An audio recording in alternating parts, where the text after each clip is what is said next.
कहती हैं राजनीति में तो कुछ चलता नहीं है, सब कुछ खाना पीना चलता है, क्या क्या चलता है क्या क्या नहीं चलता भगवान जाने या आप जाने या वे जाने, किंतु हमें उसका कहना भी उचित नहीं है। और राजाओं के लिए कहते बहुत सारी रानियां हो सकती हैं, चाहे वैद्य अवैध कुछ भी करे, राजा की सब गलतियां माफ़ होती हैं, किंतु ऐसा नहीं है।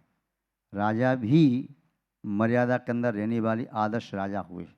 उन्होंने जीवन में कभी भी अब मर्यादा का उल्लंघन नहीं किया, स्वप्न में भी उल्लंघन नहीं किया। ऐसे राजा महाराजा हुए। छत्रसाल महाराज एक पत्नी व्रत था, अपनी पत्नी में संतोष, दूसरे के प्रति गलत भाव कभी रखते नहीं, कभी मजाक गंदा किया नहीं, सम्मान की भाषा बोली, और जब भी किसी नारी से चर्चा की निगाह नीची करके चर्चा करते। कुछ विद्रोही व्यक्तियों ने सोचा छत्रसाल को स्त्री के लोभ में फंसाना चाहिए, ये कैसा ब्रह्मचारी है, कैसा सौदा संतोष का पालन करता है, परीक्षा लेना चाहिए। और किसी प्रकार से षड्यंत्र रच के ही एक वेश्या को तैयार किया। महाराज छत्रसाल जिस मार्ग से जंगल होते हुए जंगल से आते थे घोड़े पर बैठ करके ही, उसी मार्ग में ही उस वेश्या को वहाँ पर पहले से कह दिया वहाँ बैठ जाना है, राजा यहाँ से निकल के जाएंगे। वह वेश्या काला कम्बल ओढ़ करके वह मार्ग के समीप में वृक्ष के नीचे बैठ करके जोर जोर से रोने लगी। जब रोने की आवाज़ सुनी छत्रसाल ने तो उसका हृदय द्रवित हो गया। सोचा कौन रोता है, कौन दुखी है यहाँ पर। जहाँ से आवाज़ आ रही थी अपना घोड़ा वहाँ बढ़ाया और पुणे पहुँचे, कौन है, क्यों रोता है, कौन है यहाँ पर, कही आपकी क्या समस्या है, क्या बात है। उसने कहा आप तो यहाँ के राजा हैं, अन्नदाता हैं, भगवान हैं, आप मेरी समस्या का समाधान कर सकते हैं। मैं बहुत दुखी हूँ, बहुत दुखी हूँ। कहिए क्या समस्या है। यदि आपकी समस्या का समाधान करने में समर्थ होंगे तो हम आपको वचन देते हैं आपकी समस्या का समाधान कर देंगे। आपको क्या चाहिए। उसने कमल उठाया, वह तो सुंदर रूपवती युवती थी और पुनः इठलाती बोली मेरा दुख यही है, मुझे आप जैसा पुत्र चाहिए। छत्रसाल एक क्षण के लिए चौंके, उसका भाव ताड़ गए, यह क्या चाहती है।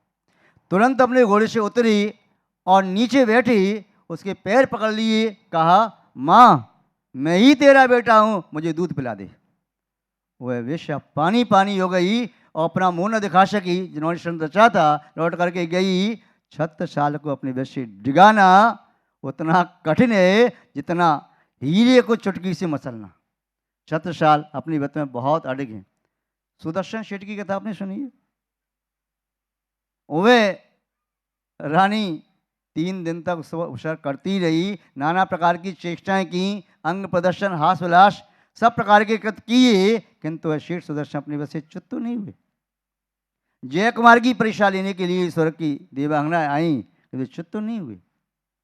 किस इतने प्रकार, इसमें कितनी उदाहरण दी है आचार्यों ने कि शीलवत का पालन करने का संकल्प लेते ही आपका पुण्य असंख्यात गुणा बढ़ जाता है। यदि आप जाप डेली लगा रही हैं, आपने 1.25 लाख जाप लगाई अब ब्रह्म का सेवन करते हुए, तो उसकी जाप का फल सामान्य, और एक माला भी आपने फेर ली है ब्रह्मचर्य का संकल्प लेकर के, तो उसका फल 100 गुना नहीं 1000 गुना बढ़ जाता है। कई बार शास्त्रों में दिया यदि मंत्र सिद्धि करना है तो क्या करो, ब्रह्मचर्य का संकल्प लेकर के मंत्र सिद्धि। रावण, कुंभकर्ण, इंद्रजीत आदि ने विद्या सिद्ध की। अष्टांग पर्व में ब्रह्मचर्य का पालन करते हुए उपसर्ग आई, किंतु उपसर्गों की परवाह नहीं की। जो कोई भी विशेष साधन की सिद्धि की, चक्रवर्ती या चक्री जब भी यात्रा करने के लिए जाते, दिग्विजय के लिए जाते, तो सबसे पहले उपवास करके ब्रह्मचर्य की साधना करके वह प्रभु परमात्मा भक्ति में या मंत्र आराधना में लग जाते थे। ब्रह्मचर्य का महत्व तो सर्वोपरि है। इसीलिए तो कहा तिलोय पूज्यम ब्रह्मचर्यम, ब्रह्मचर्य तीनों लोकों में पूज्य है। ब्रह्मचर्य के बारे में लिखा है आचार्यों ने, इंद्राद्या ही सुरा सर्वे शीर्षा प्रणमन्ति भो भक्ति भारेण सन्नम्रः पादौ ब्रह्म व्रतात्मना। इंद्राद्या ही सुरा सर्वे, इंद्र सौद्रम इंद्र को आदि लेकर के स्वर्ग के सभी देव, भवनवासी वाणिमंत्र जोशी सभी देव और इंद्र, इंद्राद्या ईश्वरा सर्वे शीर्षा प्रणमेन प्रणमन्ति भो, सिर झुका करके हाथ जोड़ करके नम्रीभूत होकर के वचनों से बोलते हुए वह प्रणाम करते हैं, धन्य है धन्य है धन्य है। किसको प्रणाम करते हैं? भक्ति भाव भारीण सन्नम्रा, भक्ति भाव से प्रेरित होकर के, नम्रीभूत होकर के पादौ, उनके चरणों प्रणाम करते हैं। ब्रह्म व्रतात्मनाम, जिसकी आत्मा में ब्रह्म का तेज प्रकट हो गया है, जिसकी आत्मा में ब्रह्मचर्य की स्थापना हो चुकी है, उन्हें प्रणाम करते हैं। उस ब्रह्मचर्य के बारे में कहा, वह शील क्या है? नारी का प्राण है, धर्म है। राजा का प्राण सत्य माना जाता है, योगी का प्राण उसका संयम माना जाता है, योग साधना मानी जाती है। गृहस्थ का प्राण उसका दान और पूजा कर्तव्य माना जाता है, तो नारी का प्राण उसका शील माना जाता है। शीलेन शोभते नारी, नारी की शोभा शील के माध्यम से है। शीलेन प्राप्यते सौख्यम, शील के माध्यम से ही सुख की प्राप्ति होती है।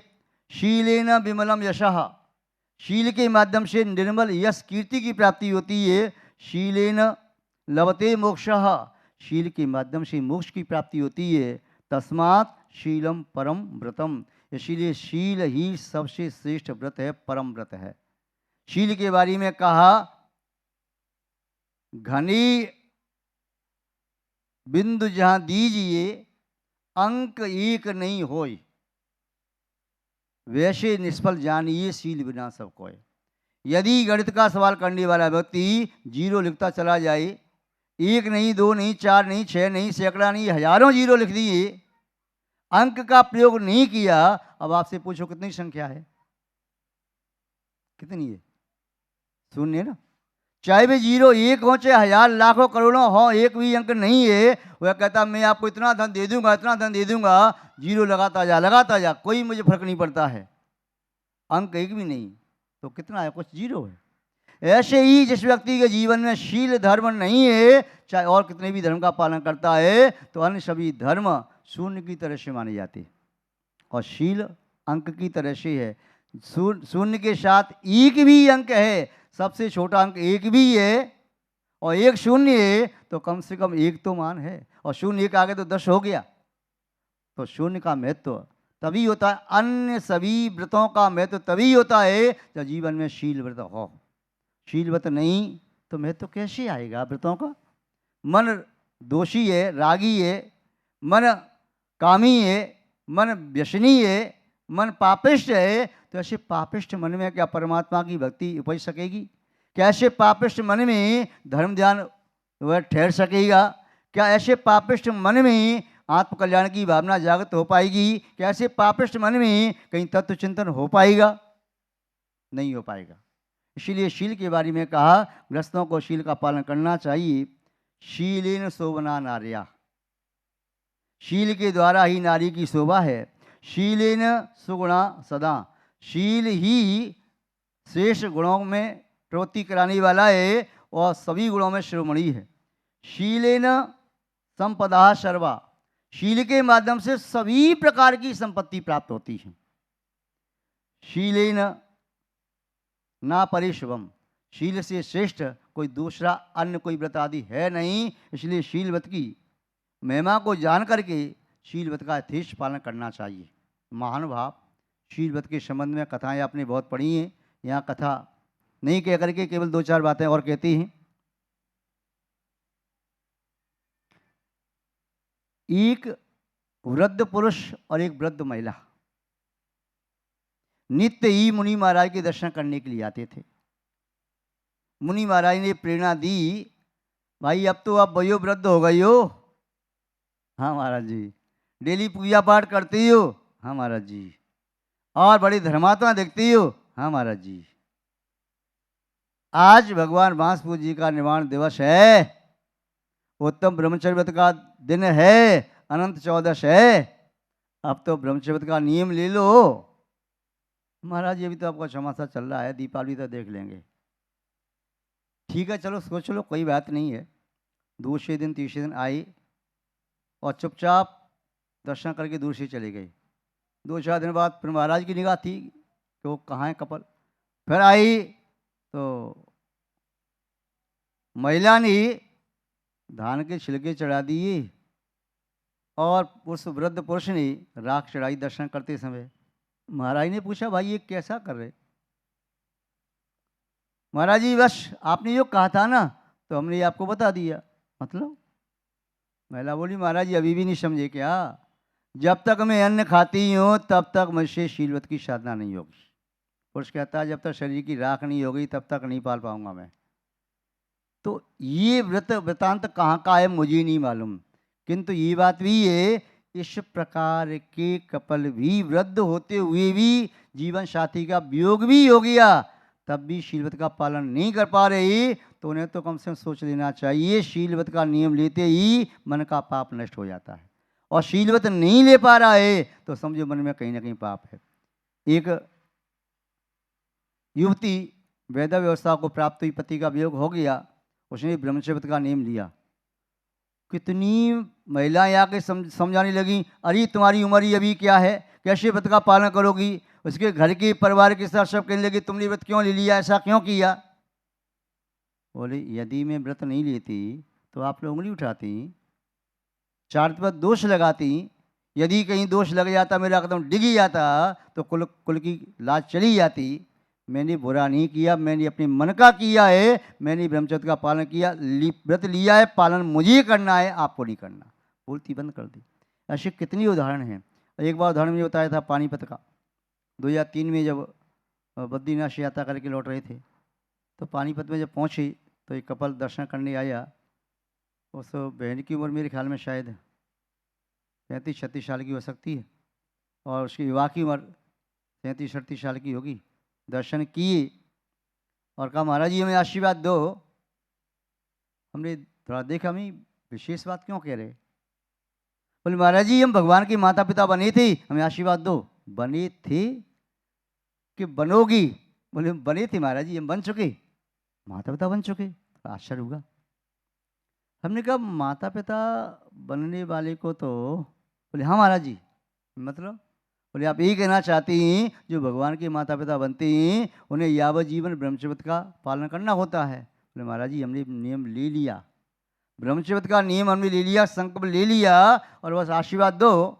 हम दोनों भाई बहन की तरह से रहते हैं, हम ब्रह्मचर्य का पालन कर रहे हैं। ऐसे भी आज हैं, आज भी ऐसे कई युवा हैं जो ब्रह्मचर्य का पालन घर में रह के कर रही हैं। महीने में 29 दिन, 28 दिन, 27 दिन, 25 दिन वाले ऐसे कई युवा हैं जिन्हें देख करके आश्चर्य होगा आप लोगों को कि ये इतना धर्म के क्षेत्र में आगे बढ़ चुके हैं। संभव है, असंभव कुछ भी नहीं है। कह दिया था जब तक हमारी दोनों की बात प्रकट नहीं होती तब तक घर में रहेंगे, माता पिता की सेवा करेंगी और जैसे ही रस प्रकट हो जाएगा गृह त्याग करके दीक्षा ले लेंगे। और जब बात खुली तो पुनः उन्होंने दीक्षा लेकर के आत्महित किया। महान भाव इस प्रकार के उदाहरण भी बहुत सारे हैं, बहुत उदाहरण हैं। और व्रत लेने वाले की परीक्षा भी होती है, ये भी ध्यान रखना। परीक्षा भी होती है, जो व्रत का पालन करता है उसकी परीक्षा होती है, जो व्रत का पालन नहीं करता क्या परीक्षा, वो तो शिथिल है ही, अनुत्तीर्ण है। संसार में बिट स्त्रियों की भी कमी नहीं है, बिट पुरुषों की भी कमी नहीं है, किंतु ये बात भी सत्य है संसार में धर्म के मार्ग पर चलने वाले पुरुषों की भी कमी नहीं है और माता बहनों की भी कमी नहीं है। उन्होंने शील की रक्षा प्राण देकर के भी की, अपना शील खंडित नहीं होने दिया। ऐसे भी कई उदाहरण संसार में हैं। तो महान भाव आज ये उत्तम ब्रह्मचर्य धर्म यही सिखाता है हमें अपनी ब्रह्म स्वरूपी आत्मा में रमण करना है, ब्रह्म में लीन होना है। अपनी ब्रह्म स्वरूपी आत्मा का भोग आत्मा ही आत्मा का भोग है, पर पदार्थ आत्मा का भोग नहीं है। पर पदार्थ पुद्गल का भोग ये तो अज्ञानी व्यक्ति करता है। ज्ञानी व्यक्ति, जो ज्ञानी व्यक्ति है, ज्ञानी माने आगम की भाषा में ज्ञानी कहिए तो चौथे स्थान वाला सम्यक दृष्टि सम्यक ज्ञानी। द्रव्यानुयोग की भाषा में कहिए तो ज्ञानी सप्तम स्थान वाला ज्ञानी, जो निश्चय ज्ञान को प्राप्त कर लिया, निर्विकल्प ध्यान को प्राप्त कर लिया, शुद्धोपयोग को प्राप्त कर लिया, परम समाधि को प्राप्त कर लिया, वो ज्ञानी। और सिद्धांत की भाषा में ज्ञानी कहें तो तिरमूल स्थान वाली केवल ज्ञानी ज्ञानी पुरुष हैं, क्योंकि उनके भी औदय भाव की अपेक्षा से 12वें स्थान तक अज्ञान भाव है। इसलिए ज्ञानी पुरुष अपनी आत्मा में आनंद की खोज करता है, अज्ञानी पुरुष बाहर में सुख शांति की खोज करता है। यही दोनों में मुख्य भेद है। आज उत्तम ब्रह्मचर्य व्रत के समय हम अपनी मन में कुछ न कुछ संकल्प तो ले लें। जो आप संकल्प लिया जाए, जितना भी आप पालन कर रही हैं उससे ज़्यादा भी पालन आप कर सकती हैं, बस अपने मन को पक्का करना है। जिनका व्रत यदि साल में 1 दिन का ब्रह्मचर्य का नियम है वो बढ़ा के 2 दिन 4 दिन 8 दिन करें, महीने में 1 दिन का है तो वो भी बढ़ा कर सकते हैं, पक्ष में 1 दिन का है तो बढ़ा सकते हैं, सप्ताह में 1 दिन का है ब्रह्मचर्य का व्रत नियम तो सप्ताह में 2 दिन 4 दिन 6 दिन 8 दिन या 6 दिन तक कर सकते हैं, या 4 सप्ताह में 7 दिन, 1 सप्ताह में 6 दिन ऐसे कर सकते हैं। जो भी आपकी शक्ति है उस ब्रह्मचर्य की शक्ति आप देखना, ब्रह्मचर्य का पालन करने वाला कभी दुर्गति में नहीं जाता। शीलम सदगति कारणम, शील का पालन करने वाला व्यक्ति नियम से देवगति को प्राप्त करता है, अन्य किसी गति में नहीं जाता यदि शील का पालन कर रहा है तो महानुभाव, शक्ति आपकी, संकेत हमारा। अपनी शक्ति के अनुसार अपने मन में विचार कर लो कि मुझे शील का पालन करते हुए इतना समय हो गया, अब आगे और बढ़ाना है और दूसरों को शील की प्रेरणा देना है, कुशील के प्रति प्रेरित नहीं करना, कुशील व्यक्तियों की संगति नहीं करना, कुशील स्त्रियों की संगति नहीं करना, शील की रक्षा करना, शील का प्रकाश करना है जिसके माध्यम से धर्म की प्रभावना बढ़े। तो आप सभी लोग जितना भी आपका मन है केवल हाथ खड़े करके संकेत कर दो कि अपने मन में आपने कुछ न कुछ व्रत लिया है, कितना व्रत लिया है आप स्वयं समझें, पर हाथ ऊंचे हो जाएंगे तो ये ज्ञात हो जाएगा आपने लिया तो जरूर है। 1-2 हाथ नहीं गिनना है हमें, जितने लोग बैठे हैं सभा में सबके दोनों हाथ खड़ी होना चाहिए, चाहे 1 दिन का व्रत ही ले लो किंतु लेना सबको है। ब्रह्मचर्य के दिन सबको व्रत लेना है, चाहे 1 दिन का ही लो, ये आपकी इच्छा है कि सबके हाथ पीछे तक खड़े हो जाना चाहिए और आपका मन और पक्का होता जाएगा तो आप शील के लिए और आगे बढ़ते जाएंगे। ये देखो बहुत अच्छा।